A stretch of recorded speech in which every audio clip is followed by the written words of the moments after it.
저는 1년 중에 가장 괴로운 시기가 언젠가 하면 4월 말부터 5월 초까지. 이 기간 중에 결혼 기념일도 있고, 집사람 생일도 있고, 아들 생일도 있고, 어린이날도 있고, 어버이날도 있고, 스승의 날도 있고. 이 기념일마다 그냥 넘어가기는 쉽지 않고 전부 다 돈이 들어가야 하는 아주 괴로운 시즌입니다.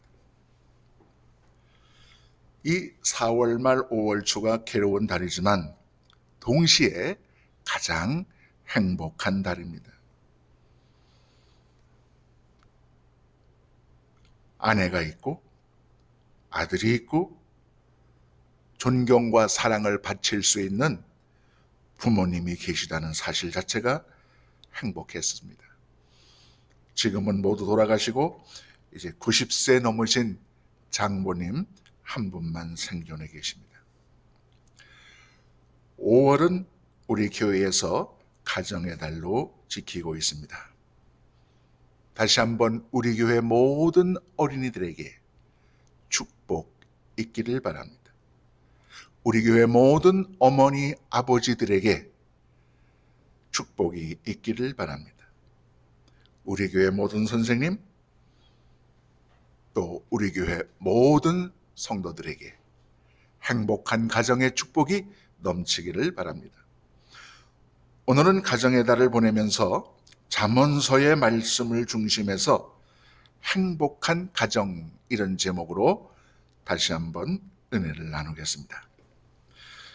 첫째로 우리가 행복한 가정이 되려면 행복한 언어를 사용하는 가정이 되어야 합니다. 오늘 잠언서 본문을 보세요. 이 말, 언어에 대한 말씀이 아주 많습니다.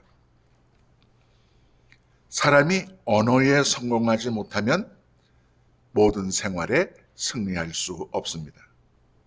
행복한 가정 만들기도 바로 말로부터 시작됩니다. 오늘 본문 1절, 유순한 대답은 분노를 쉬게 하여도 과격한 말은 노를 격동케 한다. 부부싸움 왜 일어나요? 대부분 말하다가 시작됩니다. 2절, 지혜 있는 자의 혀. 4절, 올량한 혀. 7절, 지혜로운 자의 입술. 이 언어, 말, 이 생활에 대해서, 이것에 대해서 잠언서는 아주 중요한 그러한 언급을 하고 있습니다. 여러분, 우리 가정생활의 그 언어 생활에 있어서도 이 말을 잘해야 됩니다. 그리고 또 특별히 호칭도 중요합니다. 옛날에는 여보 당신도 쑥스럽고 요즘은 허니 어쩌고 그러는데 옛날에는 그게 쑥스러우니까 자기 그 부인을 부를 때 어이, 야, 저희 아버님은 저희 어머니를 부를 때 저머이 그러더라고요. 요즘에 또 어떤 분들은 자기 부인을 보고 80이 넘었는데도 세댁하는 분이 있고 여보라는 호칭도 좋고 또 교회 직함도 좋습니다. 또는 그 이름을 결혼 후에 잊어버리는데 이름을 불러주는 것도 좋습니다. 아내의 이름을 불러주거나 남편의 이름을 불러주거나. 저는 전도사 시절에 집사람을 만났기 때문에 한 번도 그 홍열씨 이런 이름을 초칭을 들어본 적이 없어요. 전도사님으로 시작해서 목사님으로 갔다가 이제 여보 당신으로 지금 진행되고 있어요. 우리 세대는 결혼 전에 남자친구, 여자친구의 호칭이 애매했어요. 그러니까 평균적인 것이 홍열씨, 종현씨 그렇게 불렀어요. 근데 요즘은 남자친구들을 그 여자다가 부를 때 오빠라고 부르더라고요. 저도 집사람에게 오빠 소리 듣는 게 평생 소원입니다. 근데 한 번도 들을 기회가 없었어요. 뭐 죽은 사람 소원도 들어주는데 산 사람 소원 못 들어주겠습니까? 우리 이종년 사모님 지금 저한테 한번 오빠 한번 해보실래요?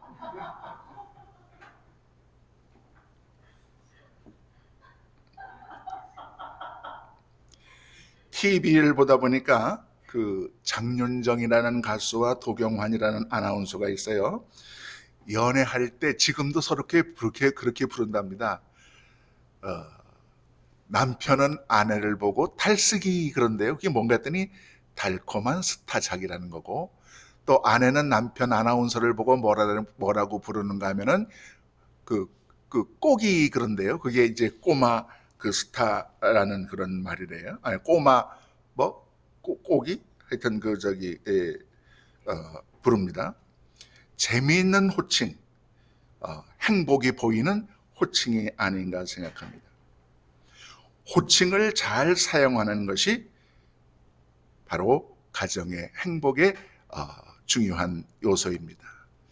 가끔 가다가는 이름을 한번 불러보는 것도 좋습니다.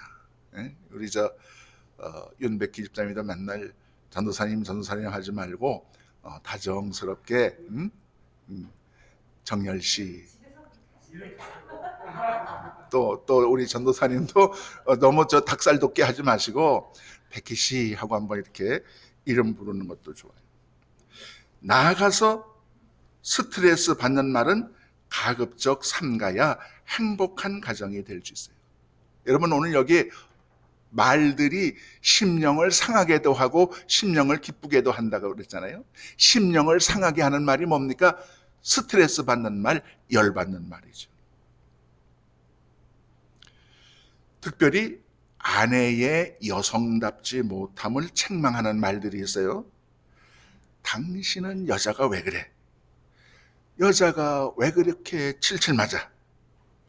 아이고 펑퍼짐 해가지고 나니까 데리고 살지. 그래도 소박 안 맞고 사는 게 용하다. 여러분 그런 소리 듣고 어느 여자가 살겠어요? 그런가 하면 남편의 무능을 탓하는 가슴을 후벼 파는 말도 있어요. 어떻게 당신은 남들이 다 하는 진급도 못해요? 당신이 나한테 해준 게 뭐가 있어요? 아이고 내가 눈이 삐었지 어떠다가 당신 같은 사람 만나가지고. 여러분 그런 소리 들으면 그 여자와 살고 싶겠어요? 스트레스 주는 말, 상처내는 말, 가슴을 저미는 말을 버려야 행복한 가정을 만들 수 있어요. 그런가 하면 가족끼리는, 가정 속에서는 긍정하고 격려하는 말들을 많이 써야 됩니다. 예를 들면 여보 당신 만나기를 참 잘했어요.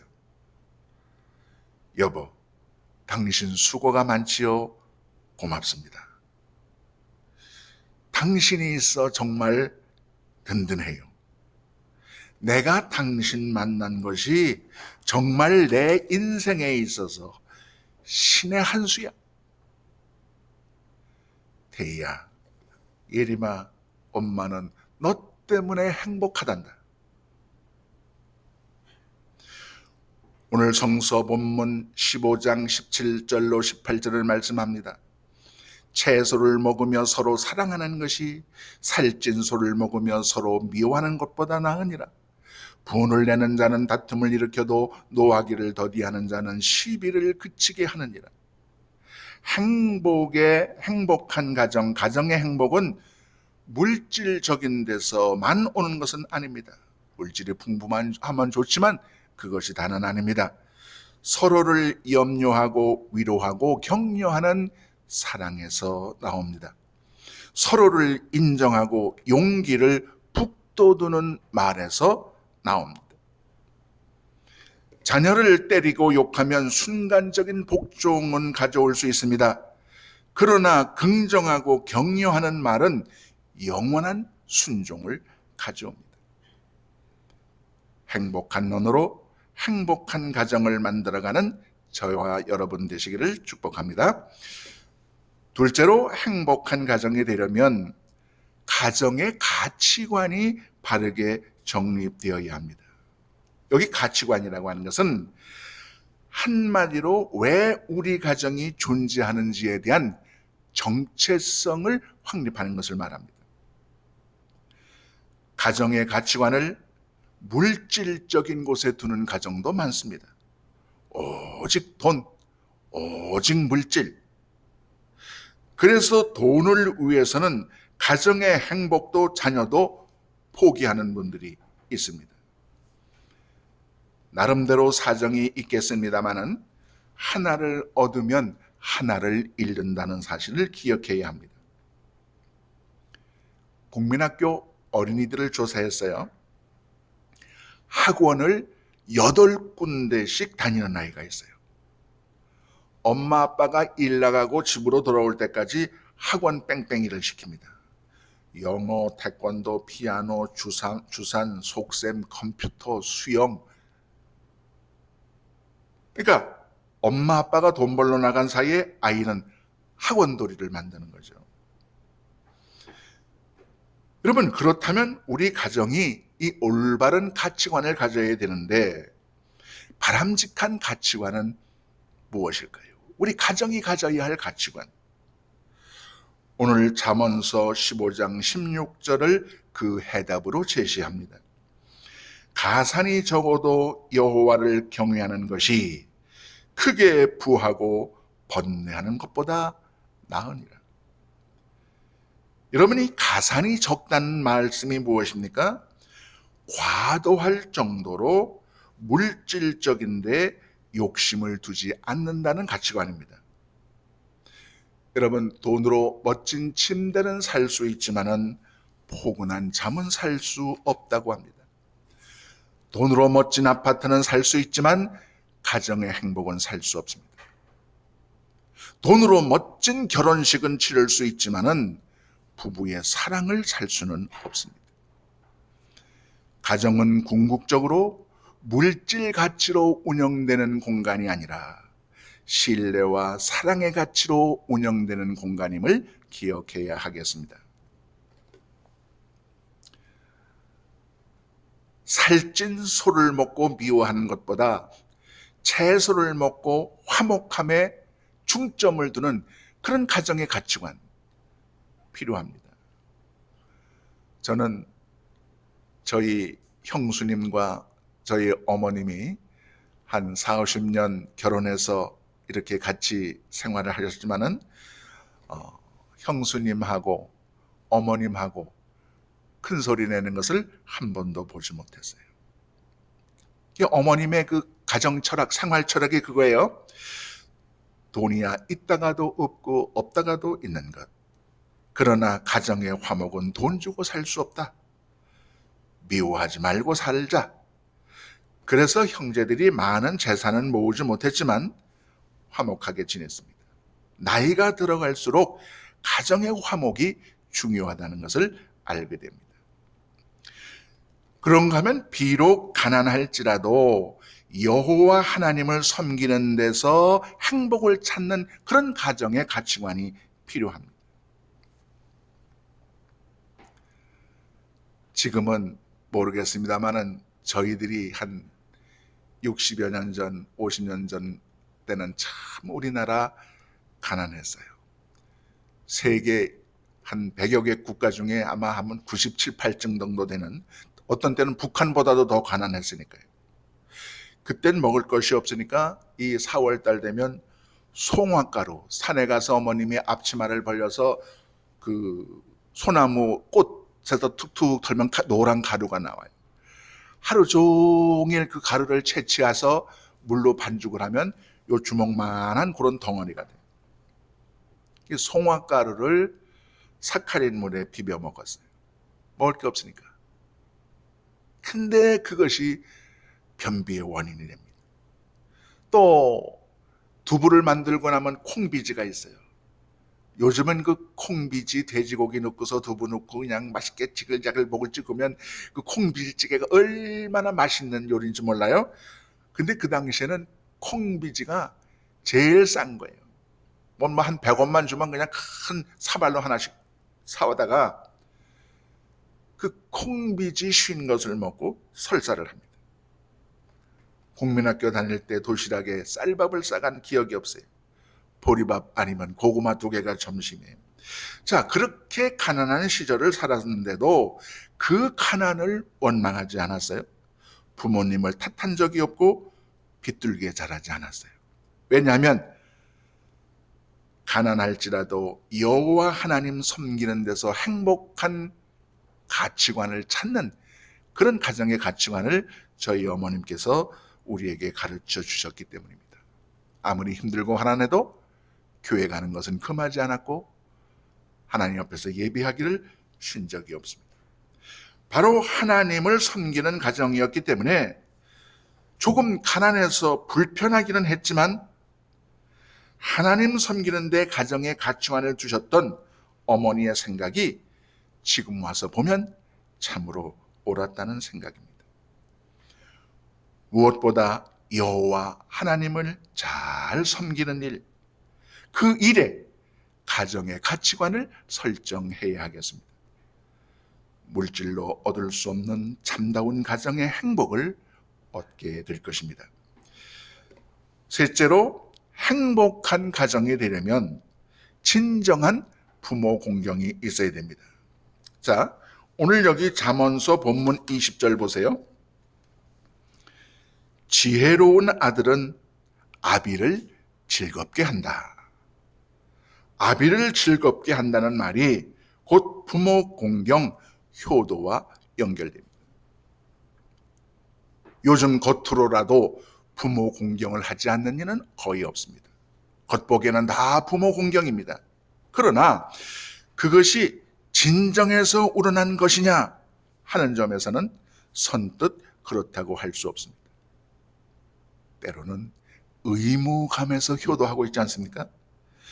참으로 행복한 가정은 의무감 때문에 하는 효도가 아니라 진심에서 우러나오는 공경이 있어야 합니다. 제가 언젠가 말씀드린 기억이 있는데 제가 하나님 앞에 회개한 적이 있어요.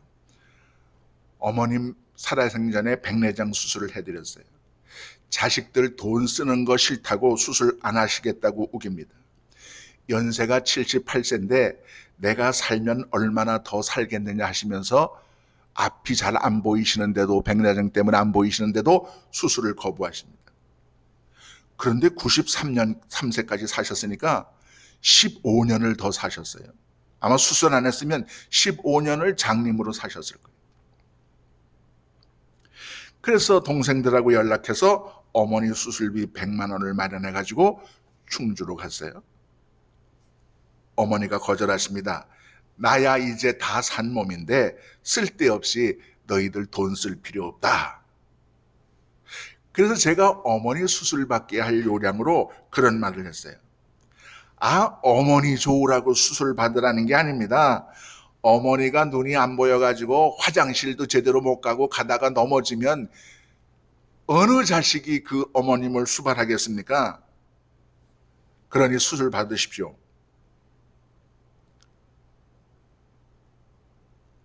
그랬더니 어머님께서 너희가 불편하다면 수술 받아야지 하시면서 수술을 받았어요. 돌아오는 길에 곰곰이 생각을 해보니까 제가 너무나 큰 불효를 한 거예요. 어머니 백내장 수술비 100만 원 마련해가지고 수술시켜드리는 것으로 자식의 도리를 다 했다고 아주 큰 소리 땅땅 의기양양했는데 그것은 어머니의 불편함을 생각한 것이 아니었다는 얘기입니다. 수술 안 받아서 어머니 안 못 보시면 자식들이 안 못 보는 어머니 그거 수발하는데 얼마나 힘들겠어요. 안 못 보는 어머니의 불편을 생각해서 수술 받으라고 한 것이 아니라 정작 실명하실 경우 내가 불편해질 것을 염려해서 수술 받으시라고 강요합니다. 어머니를 위해서 한 것이 아니라 나를 위해서 수술 받으라고 합니다. 어머니는 한 목숨 다 바쳐서 자식들 돈에 신경 쓰지 않게 하려고 애쓰시는데 그 어머니의 자식은 자기 불편할 것을 염려해서 강제로 수술을 받으라고 다그친 거예요. 100만 원 마련해서 백내장 수술받게 해드리는 것이 효도가 아니었구나. 나는 여전히 마음속에서부터 나의 이기적인 것만을 먼저 생각하는 불효를 했구나. 어머니의 백내장 수술이 어머니의 불편을 먼저 생각한 것이 아니라 내가 불편해질 것을 먼저 생각했구나. 그걸 깨닫고 제가 회개했어요. 진정으로 부모님을 염려하는 마음에서 우러난 것이 아니면 아무리 겉모습이 화려하게 효도하는 것처럼 보여도 그것은 위선일 수도 있다는 생각을 그때 했습니다.